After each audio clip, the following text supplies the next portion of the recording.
Assalamualaikum warahmatullahi wabarakatuh. Selamat siang, salam sehat, salam sejahtera untuk kita semua.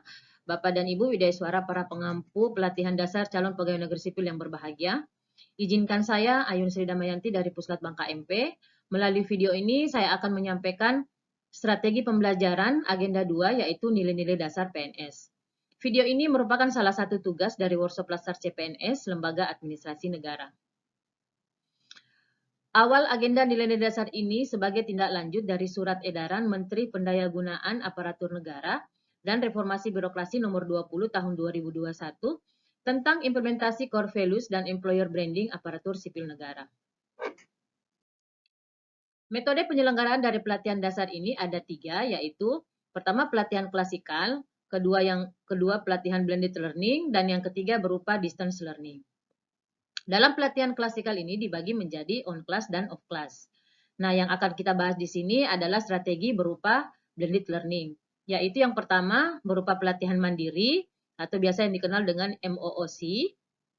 Kemudian yang kedua distance learning dan yang ketiga berupa pembelajaran klasikal. Nah, untuk tahapan pertama, MOOC mengambil waktu sekitar 21 JP. Kemudian di tahap kedua yaitu e-learning mengambil 39 JP yang terdiri dari 34 JP pelajaran asinkronus dan 5 JP sinkronus. Dan yang ketiga yaitu klasikal yang terdiri dari 9 JP secara tatap muka. Bapak Ibu yang kami hormati, desain pembelajaran sinkronus ini ada 2 tahapan, yaitu tahapan di hari pertama dan tahapan di hari keempat. Di tahapan di hari pertama itu mengambil waktu 2 JP. Nah, dalam kegiatan tahapan hari pertama, yaitu perkenalan yang dilakukan oleh fasilitator dengan peserta. Terus yang kedua, fasilitator menjelaskan tujuan pertemuan agenda 2 dan ragam aktivitas pembelajarannya. Selanjutnya, overview dan tanggung jawab substansi agenda 2 dan menjelaskan penugasan yang akan dikerjakan selama agenda 2. Nah, untuk di hari keempat, mengambil waktu itu 3 JP. Nah, dalam kegiatan pembelajarannya adalah menyampaikan outline rencana pembelajaran, kemudian mengevaluasi hasil pelaksanaan tugas harian peserta, kemudian pemberian feedback dan penilaian hasil pelaksanaan tugas peserta, dan terakhir meminta peserta untuk membuat kesimpulan terkait berakhlak. Nah, desain pembelajaran asinkronus diberikan ada penugasan, yaitu pertama mengidentifikasi dan menganalisis berupa isu terkini tentang penerapan berakhlak di instansinya itu selama 3 JP.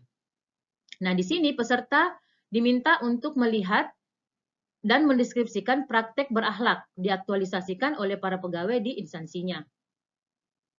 Kemudian yang kedua adalah tugas individu yang dilakukan oleh peserta, di mana peserta menentukan apakah aktualisasi nilai-nilai tersebut sudah baik atau maksimal yang disertai dengan argumentasi berdasarkan konsep, teori, dan regulasi yang telah dipelajari. Setelah itu, tugas individu itu ditulis, diketik, dan diupload dalam bentuk PDF. Selanjutnya, untuk tokoh panutan itu ada 2 JP, di mana di sini peserta memilih dan mendeskripsikan penerapan nilai-nilai ASN berakhlak dari tokoh panutan. Nah, kemudian yang kedua ada tugas individunya. Di sini peserta diminta untuk membuat review secara komprehensif perilaku atau aktivitas tokoh tersebut dalam mengimplementasikan nilai-nilai berakhlak. Kemudian peserta diminta untuk membuat learning journal dalam bentuk rekaman itu 1 JP. Di situ peserta diminta untuk tulisannya diketik dan diupload dalam bentuk PDF. Kemudian peserta menceritakan pengalaman pembelajaran, substansi dan proses pembelajaran harian, baik saat sinkronus maupun asinkronus. Tugasnya diupload dalam bentuk format, file, dan durasinya antara 3 sampai 4 menit. Nah, untuk penugasan selanjutnya, di sini dalam pembelajaran asinkronus ada beberapa item, yaitu pertama penerapan berakhlak itu 5 JP di sini, di mana peserta diminta untuk mengevaluasi dan membandingkan kemudian menentukan praktek berakhlak pilihan dalam instansi pemerintah. Kemudian dalam tugas kelompok, peserta diminta untuk merangkum praktek berakhlak pilihan dalam bentuk tulisan. Opsinya itu apakah video, podcast, refer of live. Kemudian tulisan yang dibuat peserta itu diketik dan diupload dalam bentuk PDF.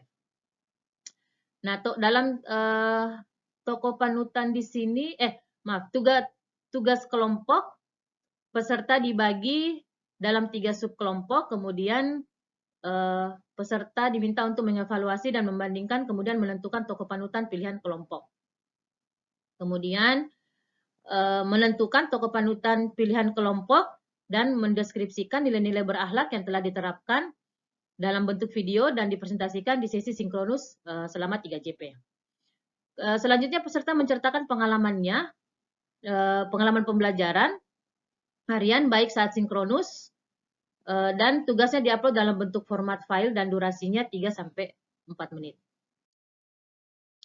Penugasan selanjutnya adalah personalizing values, itu ada 6 JP, di mana peserta dipersilahkan untuk merancang upaya membangun budaya berakhlak dalam melaksanakan tugas sehari-hari sebagai seorang ASN yang profesional.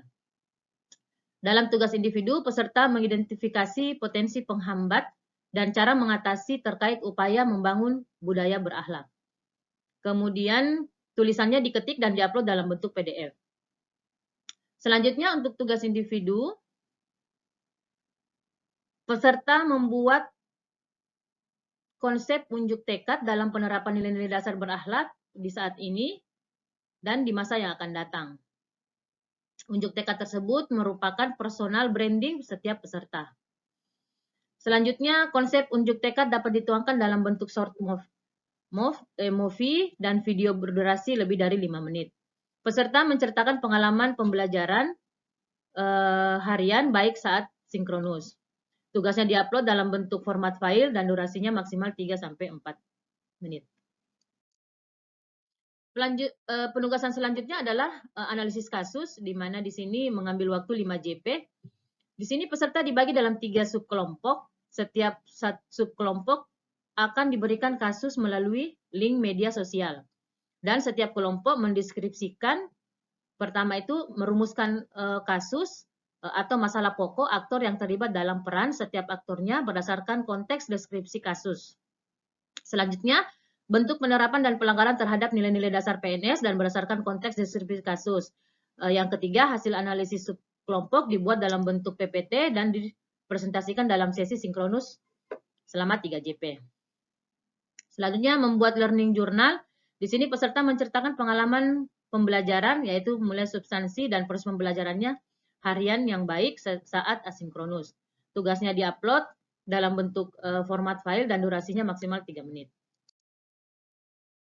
Nah, yang terakhir adalah desain pembelajaran klasikal. Di sini desain pembelajaran klasikal mengambil waktu 9 JP, kemudian kegiatannya dibagi 2, yaitu pertama kelas besar dan yang kedua kelas kecil.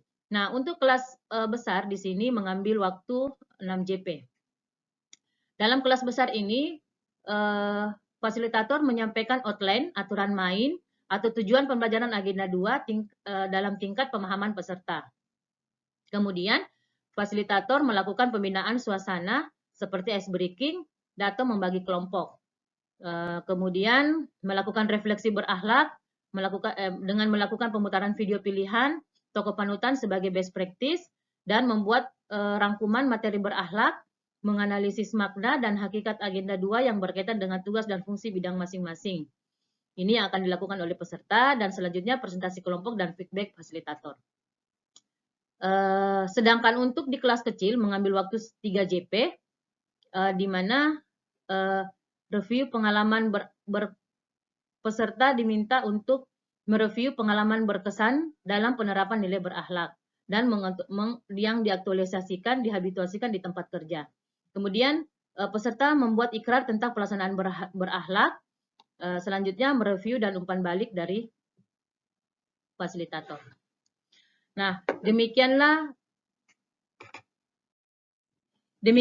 Bapak Ibu video strategis pembelajaran agenda 2. pada workshop pelatihan dasar CPNS Angkatan 3 yang sudah kami paparkan. Semoga bermanfaat untuk kita semua. Terima kasih. Assalamualaikum warahmatullahi wabarakatuh.